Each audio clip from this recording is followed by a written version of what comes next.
because we belong to you, belong to you, we belong to you. Never cast us out, open thy mercy door. Don't let us go in vain, Father, don't let us go in vain. Don't let us go in vain, Father, don't let us go in vain, because we belong to you, belong to you, we belong to you. Never cast us out, don't let us go in vain. Hallelujah, hallelujah, hallelujah. We give God all the glory, all the honor, and all the adoration for allowing you and I to be in His presence on this mercy day, this day of mercy, this day of grace. We thank God that has kept us alive to witness this day in His presence. Glory, honor, and praise to His name. And today we are reading from the book of Genesis, chapter 39, first 10 verses. And it tells us the story of Joseph. We're all familiar with the story of Joseph, how he was sold by his own brothers out of envy because his father preferred him. It was his father's favorites, and his father had made a special cloak for him.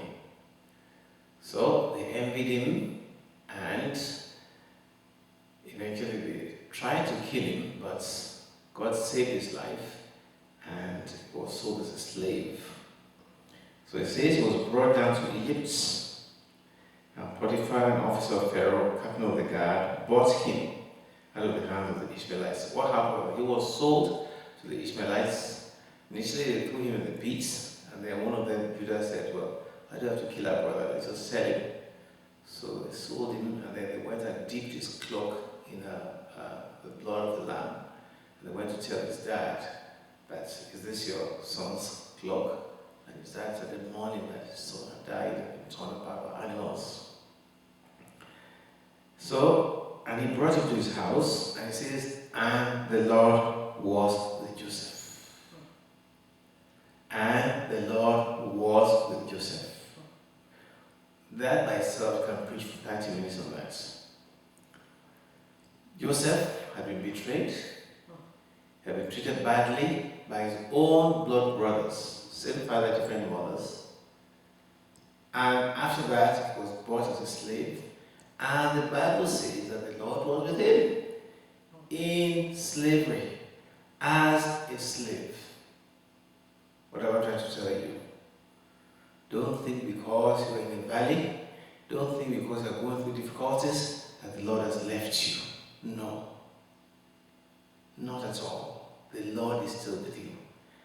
It's just because of lack of faith that you're thinking that.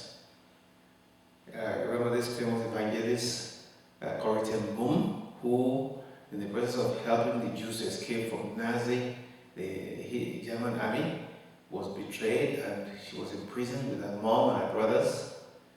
And in that Nazi prison, where she narrowly escaped death 3 times, she narrowly escaped the gas chamber because they would put them in the gas chamber and they would die of suffocation. God revealed it to her that there is no pit, but He is deeper still. So there's no valley you're going through your life right now that God is not there with you, even in that valley. Don't ever believe the lie of Satan that because you're going through a difficult time, because you've lost your job, because this has happened to you, because you're sick, that God is not with you. No. God is still with you, even in the midst of that trial, and is going to lead you out of that valley. Amen. Say, and the Lord was with Joseph. Let's read the book of 1 Samuel 16, verse 18, and Acts 7, verse 9. 1 Samuel 16, verse 18, the book of Acts 7, verse 9. Because many people, when they go through trials, that's when they stop attending church. They say, if after attending church, if after giving money to God and all this stuff, this can still happen to me, then this thing doesn't work, and they quit serving God. They don't realize that it's a test. It was God that allowed Joseph to be sold as a slave. It was God that allowed him to be betrayed, to be falsely accused by Potiphar's wife. When he was sent to prison, it was God all the time. Go on, read Acts 7:9 and 16:18. 16 verse 18. Then one of the servants answered and said, Look, I have seen a son of Jesse, but the Bethlehemite, yes. Who is skillful in playing a mighty man of valor, A man of war, yes. president in speech, Yes. a handsome person, Okay. and the Lord is with him. Yes. When you say the Lord is with you, what does that mean to you? It doesn't mean that you won't have trials or tribulations. It doesn't mean you have disappointments. It means that despite all those attacks, all those challenges you're going through, you will still overcome. You will still have enough to eat. You will not starve. You will not die. That tribulation will not overcome you. So I want to encourage you today, if you're listening to me and you're currently going through a difficult time in your life, maybe you lost your job, maybe you lost your wife, maybe you lost your car, or something terrible has happened to you, don't ever think that God has left you. The same God that was with Joseph while he was a slave, the same God that was Daniel in the lion's den, the same God that was the children of Hebrew in the fire, the same God is with you. You might not feel it. Like Gideon, you might question, if the Lord is with us, how can we be in this situation? No, the Lord is with you. He's just proving your faith, taking you through these trials, so that your faith may be strengthened. Because without tribulation, your faith cannot be strong. But He has never left you. And said he was a prosperous man. How can somebody be prosperous as a slave? Isn't that a misnomer by itself? But the Bible says it. He was a prosperous man. You see, the way God looks at things is not the way we look at things. If you were to ask yourself, you'd probably say he wasn't prosperous. But to God's eyes, he was prosperous. Because God was with him, and everything he did was successful. See? Here God is calling somebody as a slave, a prosperous man. How about you that you're free? How much more prosperous can you be? It means that when the Lord is with you, you are prosperous. It doesn't mean that you're a multi-millionaire. No. It means that everything you do is successful. You have favor in your life. So what you and I need most is the presence of the Lord on our lives. Because when you have that, it doesn't matter where you are. It might be in the deepest pits, the deepest valley. It might be on the highest mountain. God's presence will always provide for your needs, and you will not lack anything. I said, and he was in the house of his master, the Egyptian. Now, listen to what happens. Because of Joseph, it says his master saw that the Lord was with him, and that the Lord made all that he did to prosper in his hand. So that master said, I've had many slaves in this house, but this one is different. I can see there's something special about him. Now, why did he say that? Because he saw that Joseph, everything he did prospered. He was successful. Whatever he put his hand to was a success. So it struck him that this man must have the Lord on his side. There must be something special about this slave I bought. So when I bought him, I never even realized this. But ever since he came to my house, everything has been going well. There's been no issues, no fights, no quarrels. My business has prospered. Everywhere I turn is success. It must be because of this man. Do you know that some people, when they enter your house, from that moment, your things will turn around for you, for good. All the doors will be knocking will start to open. All the crooked paths will become straight. Suddenly you start having favor with man and with God. And your mind will tell you that all those things happened since this man or woman came to my house. Whereas other people, if they come to your house from that moment, Problems begin to happen in that house. Disappointments, failures, loss of finances, all kinds of trials and tribulations. Why? Some come with the spirit of Satan, others come with the spirit of the Lord. So where the Lord is, there's liberty, there's favor. If you admit somebody whose Lord is with him to your house, a man or woman, you will find favor and prosperity come to your house. Because they would attract those things. They bring those things into your abode. So what am I trying to tell you? Be very careful who you allow to come to your house. The wrong set of legs can bring disaster, whereas the good set of legs can bring promotion and prosperity. So we must realize that everything this boy did was successful, and that the Lord made all of it to prosper in his hand. And Joseph found grace in his sight. This is another blessing of the Lord be with you. You find grace wherever you are. Favor and grace will follow you. When they're saying no to everybody else, when it comes to your son, they say yes. Saint Joseph served his master faithfully, and his master, of course, made him the overseer over all that he had. You know, he trusted him because he saw that everything he did was successful. So I don't need to worry. So this man came, and my business has prospered, everything I do is okay, no fights, no troubles, no sickness. So why do I have to worry? He can do it. I mean, he's the one, he has the Midas touch. And it came to pass from that time that he made him oversee his house, and over all that he had, that the Lord blessed the Egyptian's house for Joseph's sake. There are two things there. This man, Potiphar, realized that something was special about Joseph. And because he saw that whatever he did prospered, he promoted him to be the supervisor in his house. See? By doing that, he was actually honoring God indirectly, because it was God's presence on the life of Joseph that made him to be so successful. And by promoting Joseph, because of God's presence in life, he was honoring God. I said, what God did? God now blessed the house of Potiphar because of Joseph. So if you have the man of God in your life and you honor them, you bless them because they're man of God, because a woman or woman of God are doing the right things for God, you appreciate them, believe me, there's a huge harvest coming back to you. What you are doing is sowing into the anointing, and you will surely get a huge reward. See? So don't miss the opportunity. If you see a man or woman of God who you know is truly a man of God, sow into their lives and ministry.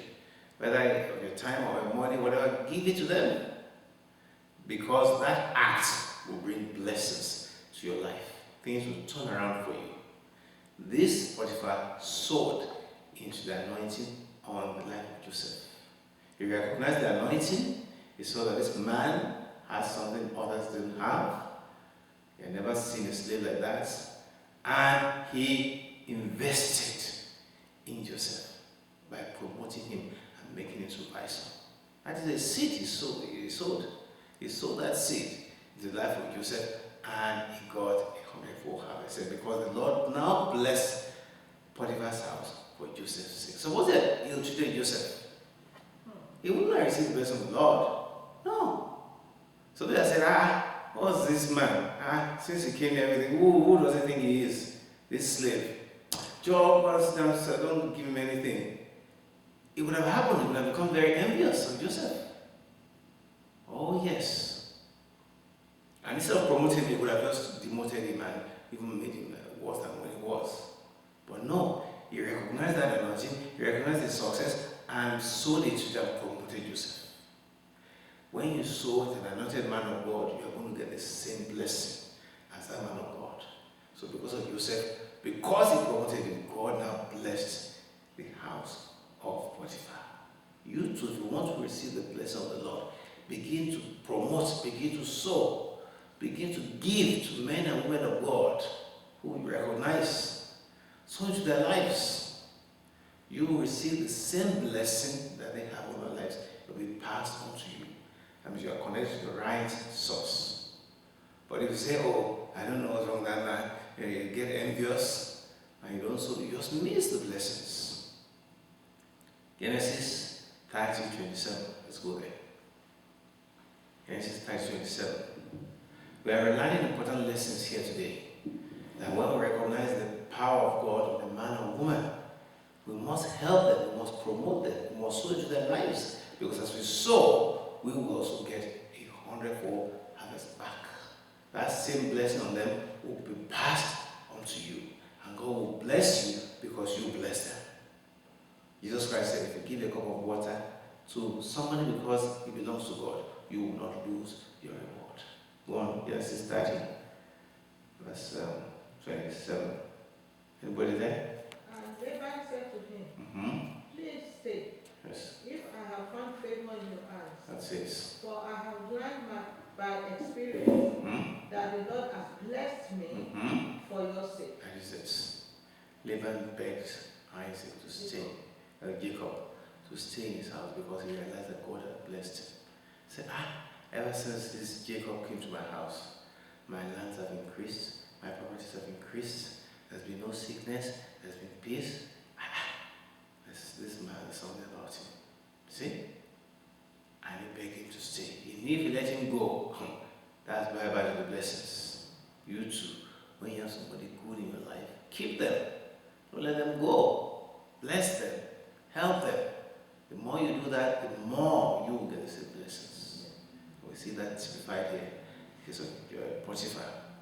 And said the blessing of the Lord was upon all that he had in the house and in the field. Wow. Not only in the house, also in the field. See? That blessing was just spreading like ripples on the top of water, or a body of water. Not only the house, but also in the field. Why? Because this man treated Joseph well. He promoted him. He sowed into his life.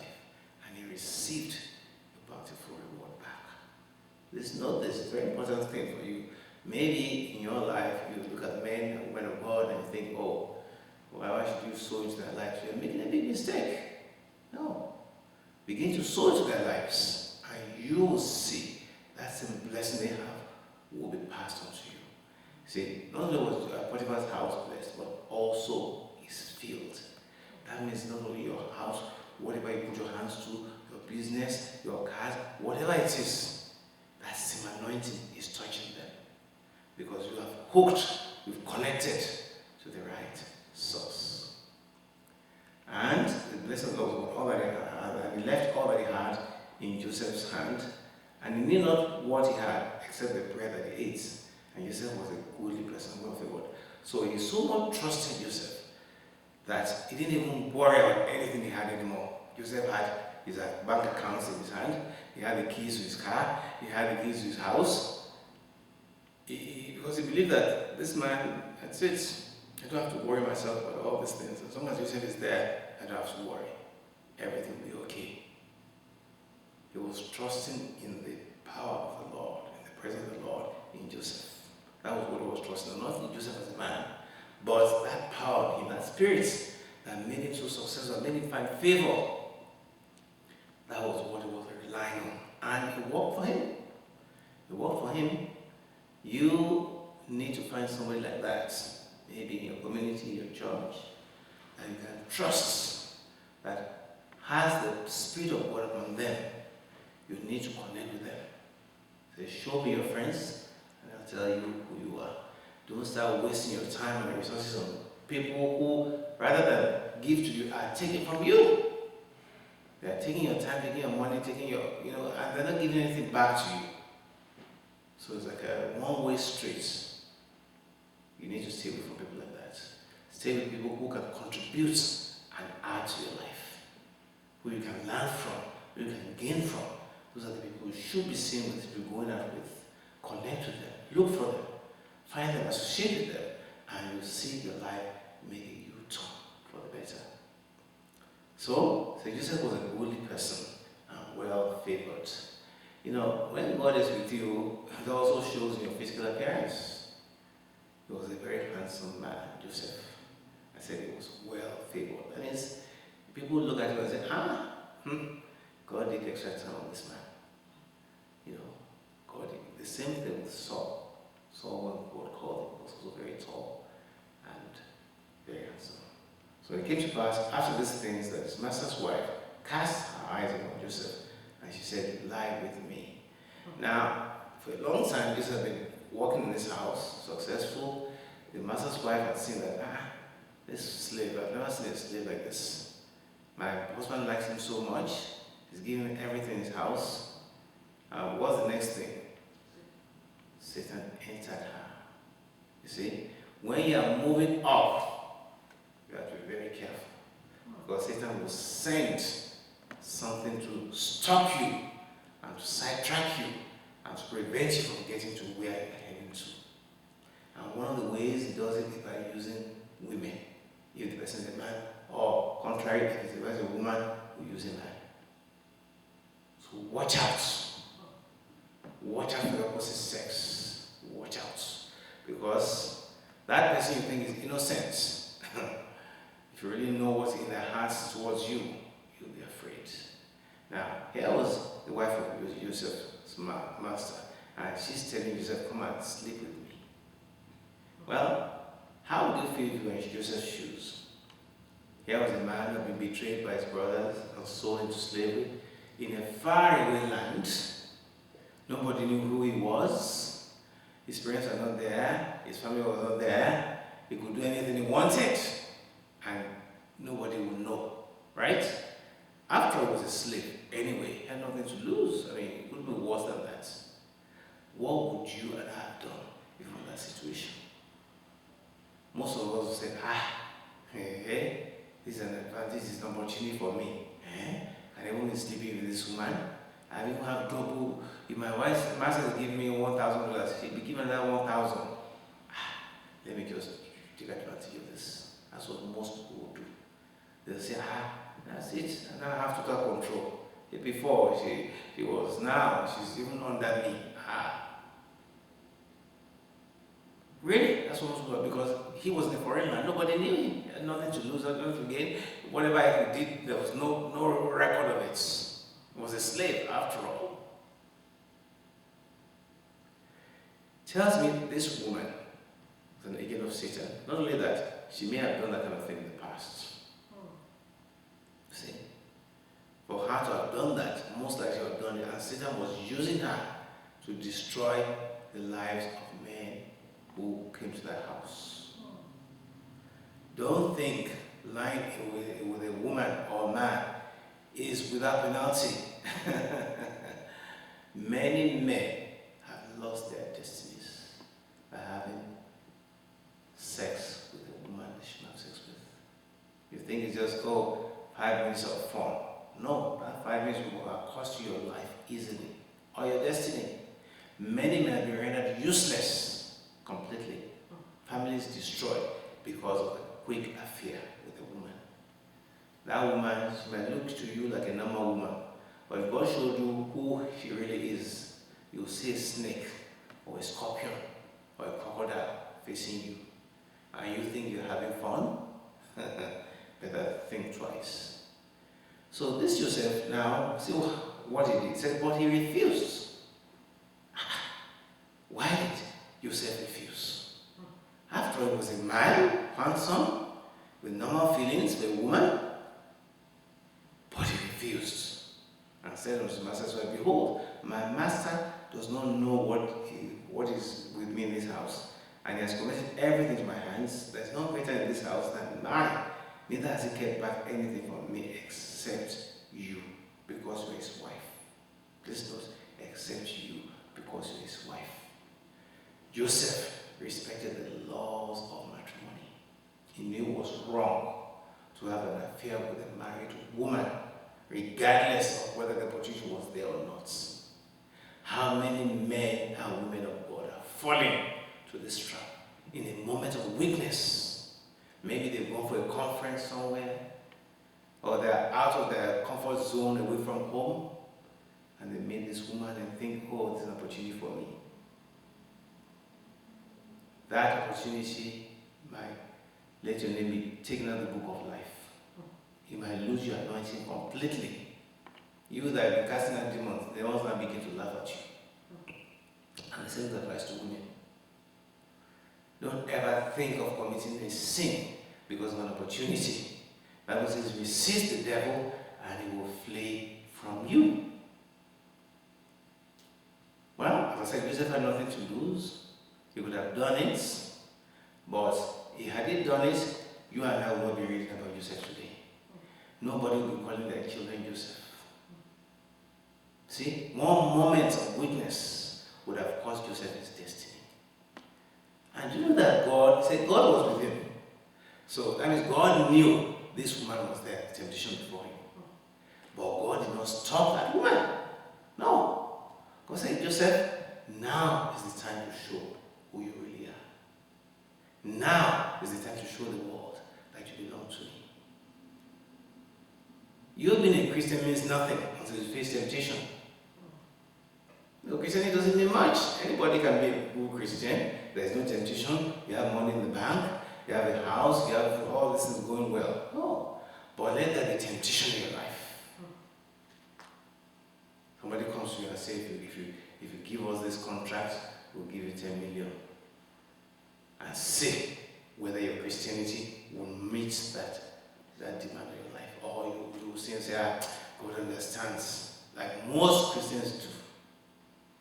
They go to church on Sundays, but on Mondays they're the ones taking bribe from people to sign forms to do this and that. They're the ones taking huge contracts, investing government funds. And on Sunday they're the ones in the church, at the front pews. So your Christianity will be tested. Your Christianity will be tested, your faith in God will be tested by the temptation that will come against you. And you'll be at a weak moment. Not where you can easily refuse. Like, this was a good moment for Joseph, as I said. He was not at home. Nobody knew him was a slave. Nobody would have heard about this affair with this woman. It would have been only between him and that woman, except God would have known it. And had Joseph done that, had an affair with this woman, he would never become prime minister of Egypt. So, many men's destinies have been short-circuited by women at a weak moment. Satan will send them to tempt the women, and once they fall, says bye-bye to your destiny. So, Joseph said, because you are his wife. In other words, if you are not my master's wife, perhaps there's a chance. But you are somebody's wife, and it is wrong for me, who is not married to you, to have an affair with you. That is adultery. That is fornication. Joseph did not accept, he did not give in to sin. He was not weak on the day of temptation, because the Spirit of the Lord was in him. See, the Spirit of the Lord is with you. You cannot be seen committing these sins, all these iniquities, fornication, adultery, smoking, cheating. No. When you are doing those things, you have to question, really, whether the Spirit of the Lord is with you, because the Spirit of the Lord is the Holy Spirit. If you have the Holy Spirit living inside you, how can you go and defile yourself with a woman who is not your wife? How can you have a one-night affair and you say you are a pastor, you say you are an evangelist, you have the Spirit of God? No, it's not Satan in you. It's not the Spirit of God. The Spirit of God, you cannot do those things. See? So, he said, no, because you are his wife, I cannot do this for you. Then, see what he says. He says, how can I do this great wickedness and sin against God? See? This great wickedness. If you are committing adultery with another man's wife, you are doing a great wickedness against yourself, not against God. And you are on the road, the express way to hellfire. So, listen to me, you better stop it right now. It's not too late. You have a chance to repent tonight as I'm speaking to you. Maybe God wants to save your life. That's why you're listening to this sermon. Maybe tomorrow is the last day on earth. And if you die without repenting, you're surely going to go to hellfire. See, this great wickedness. And do what? Sin against God. See? It didn't say sin against Potiphar. Every sin is against God. How can I do this great wickedness and sin against God? Proverbs 6, 29 and 32. Proverbs 6, 29 and 32. always remember that whenever you sin and commit a transgression, it is against God because He's the one who's going to judge you. He didn't say, do this wickedness because of your husband. No. He said, because what you want me to do is a sin against my Creator, who is going to judge me on the last day. How can I give account to Him? Go on. Proverbs 6, 29 and 32. For by means of a harlot, This is a Horish man, yes. a man is reduced to a crust of bread. A man is reduced to a crust of bread. Can you imagine? An adulteress will prepare upon his precious life. An adulterous preference person, yes. 32. Whoever commit adultery with a woman lacks understanding. See? He who does so destroys his own soul. See? He who does it destroys his own soul. That means he's headed for hellfire. So, I want to listen to this carefully because, as I said, God is speaking to some of you who are listening to me. If you are in the act of committing adultery with somebody else's partner, please stop it tonight. Ask God to give you the power to say no. Run away from that one. If you're going to leave the environment, do so. But don't do it again. Because you are going to destroy your own soul. You destroy means you write your own papers to go to hellfire. It says, so he that goeth into his neighbor's wife, whosoever touches her shall not be innocent. See? Shall not be innocent. That means you are going to be guilty. And Joseph realized that, as he said, I can't do this great wickedness. I've sinned against God. Because God is going to judge me. Your husband may not know, the people in his house may not know, but there is a judge in heaven who sees everything I do. Maybe where you are, nobody knows that you're committing this sin. I mean, you may even be a woman sleeping with a married man. And that's very common. Because of money or whatever. And you're making excuses for it. If I don't do it, we'll have food to eat in the house. Who told you that? That means you don't trust God to provide for your needs. If you have to go and commit sin to eat, your face is worse. God sees you. Maybe your husband doesn't know. Maybe your wife doesn't know you are doing this. And you're going home smiling with them and pretending to be a faithful husband when you are not. Well, you're going to get your penalty very soon. Don't stop. So, what happened? When he refused, and he came to us to speak to him, Joseph, day by day, every day. Can you imagine the pressure on this poor boy? Away from home, no father, no mother. Every day, Joseph, corner him when nobody's there. Come and stay with me. He was saying, run away. That he hearkened not unto her to lie by her or to be with her. So Joseph was resolute in his determination. Don't think Satan is going to leave you when you refuse the first time. Oh no, even our Lord Jesus Christ, the Bible says that, and Satan left him for some time. He will come again. That maybe I don't mind, if he's saying no now, we'll try him again. But Joseph did not give in. He kept on saying no, no, no, no, no. I don't know how he did it, but God gave him the strength. Because I'm sure she would have cornered him many, many times. Maybe even wore very seductive clothing to trap him, to make him, he should have done many, many things. But Joseph was resolute. He determined he would not do anything with that. Then one day, Joseph went to the house to his job, and there was another man there, and of course, she tried to grab him, and he left her and ran. You and I, you have to run. When you get to a place where you have been cornered, you have your legs. Don't say, she's cornered me, oh, no. Maybe you can run. If you see a snake, you're not going to run. That's the snake before you. Run. Don't stay there. Don't give in to temptation. There's no excuse for it. So Joseph is an example of a holy man. This is why God wanted to bless him, because he said no to sin. You cannot be committing sin and expecting God to bless you. No, it will not happen.